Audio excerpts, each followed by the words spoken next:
It starts quietly, almost invisibly, in the blank spaces where everyone else is posting, performing, and proving themselves. But some people stay silent. And by the end of this, you'll understand why those who don't post on social media often carry a deeper story, one shaped by psychology, self-protection, and a different kind of strength. Sometimes it begins in small moments. You open an app, stare at the "What's on your mind?" box, and feel nothing. Or maybe you type something, delete it, retype it, delete it again, until the moment passes and the world moves on without ever seeing your thoughts. Maybe you watch others document everything, their breakfasts, their heartbreaks, their victories, while you live your life quietly, privately, like a story written in invisible ink. Maybe you've wondered, why don't I share like they do? Why does posting feel heavy? You're not alone, and it's not random. For many people who don't post online, psychology whispers the reason. One concept is hypervigilance, a mental habit where the brain constantly scans for possible judgment, misunderstanding, or threat. It's the child who was criticized for speaking up, now grown into an adult who measures every word. Another is self-concealment, a protective instinct that says, if they don't know me, they can't hurt me. And there's identity diffusion, where the self feels too fluid, too shifting, to pin down into one curated post.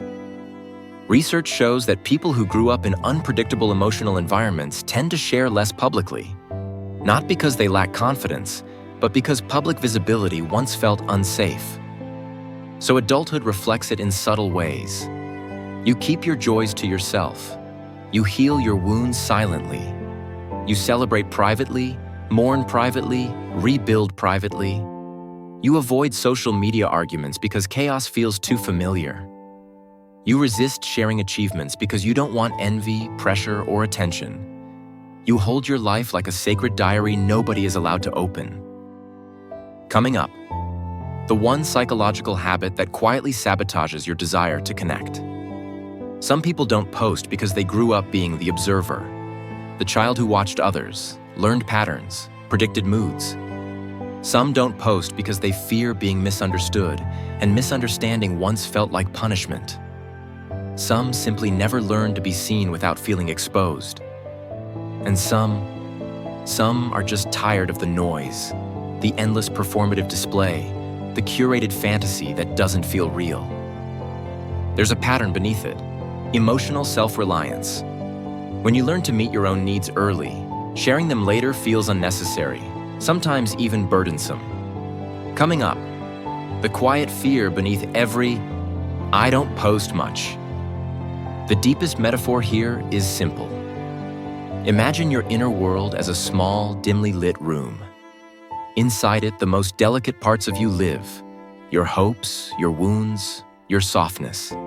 And every time someone says, "Post more," it feels like they're asking you to open the curtains wide, let strangers peer in, and judge the arrangement of your furniture. But you've spent years protecting that room. You've kept it gentle. You've kept it yours. Of course you hesitate to expose it. And here's the truth you rarely say out loud. You don't fear posting. You fear misinterpretation. You fear becoming a character in someone else's commentary. You fear being consumed instead of understood. Coming up, the one small shift that starts healing this guardedness. Healing begins with tiny, intentional acts of visibility, without performance, without pressure. The first step: share with yourself before sharing with the world. Write a private note, message yourself, record a voice memo. Let expression feel safe again. The second step: practice micro-visibility. One honest sentence shared with one trusted person. Something small, something real. And the third step: release the myth of perfection. The world doesn't need a polished version of you. It just needs a human one. Because you are not broken. This makes sense. Your silence has a history, not a flaw. Your privacy is intelligence, not absence. Your quiet is a form of self-respect learned the hard way. And still, underneath all of it, is a longing, not for attention, but for understanding. Not for applause, but for connection that feels safe. Not for an audience, but for a place where you don't have to hide. So listen closely. The people who don't post the most often feel the most. They are the ones who pay attention, who think deeply, who love quietly. And while the world rewards noise, your strength is different. You choose presence over performance, depth over display, reality over illusion. But remember this: visibility is not vulnerability. Being seen in small, gentle ways is not unsafe. You can open the door a little without letting the entire world walk in. One day, maybe soon, you'll share something, not for validation, not for relevance, but because your story deserves oxygen. Because your voice deserves space. Because your inner world is a universe, and universes aren't meant to stay hidden forever.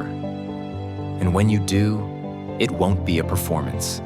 It will be an offering, a quiet truth placed softly in the world. Your privacy is power. Your silence is wisdom. And when you choose to speak, it will matter. Because you've spent a lifetime learning when it's worth it.